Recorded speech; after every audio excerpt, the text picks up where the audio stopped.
اسرائیل کے 3 دارالخلافہ ہیں.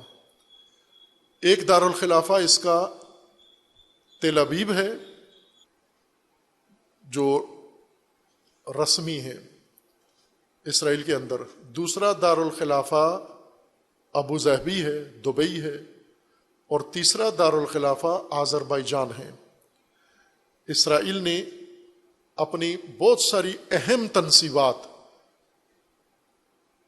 جو خطرے میں تھیں وہ اسرائیل سے نکال کے کچھ اپنا جو اداری نظام تھا وہ دبئی اور ابوظہبی منتقل کر دیا ہے، اور ٹیکنیکل کام جتنے تھے یہ آذربائیجان میں منتقل کر دیے ہیں.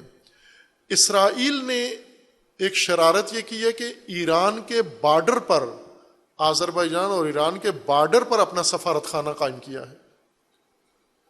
اب یہ پاکستان کی وزیر اعظم اور وزیر خارجہ کو معلوم ہونا چاہیے کہ اس وقت آذربائیجان کا کردار اسرائیلی ایجنٹ کے طور پر ہے، ایک اسرائیلی گماشتے کے طور پر وہ کردار ادا کر رہا ہے، اور آپ ایران کے ہمسائے ہیں. اگر آذربائیجان اسرائیل کو موقع دیتا ہے، اپنا ملک اسرائیل کے حوالے کر دیتا ہے، آپ آذربائیجان کے دوست بننے جا رہے ہو، تو کیا کوئی یہ نہیں سوچ سکتا، نتیجہ نہیں لے سکتا کہ آذربائیجان کی دوستی کا مطلب دوسرے لفظوں میں اسرائیل دوستی ہے، اور اسرائیل دوستی آپ کو کیا نتیجہ دے گی، کیا اس کے نتائج نکلیں گے؟ یہ ہماری وزارت خارجہ کو سوچنا چاہیے تھا.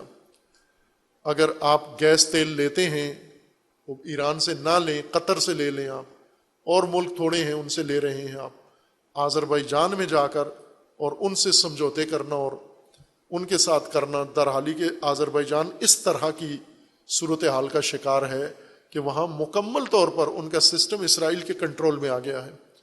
تو ایک ایسے اسرائیلی اڈے میں جا کر آپ بیٹھ کے وہاں مل رہے ہیں. ظاہر ہے اب کسی کو بھی اسرائیل کے کسی شخص سے ملنا ہے تو وہ آذربائیجان میں مل سکتا ہے یا ابوظہبی میں مل سکتا ہے. تو یہ خطرہ ہے پاکستان کی سیاست کے لیے. یہ سوچ سمجھ کے ہونی چاہیے، مواقع دیکھ کر ہونا چاہیے یہ سب کچھ.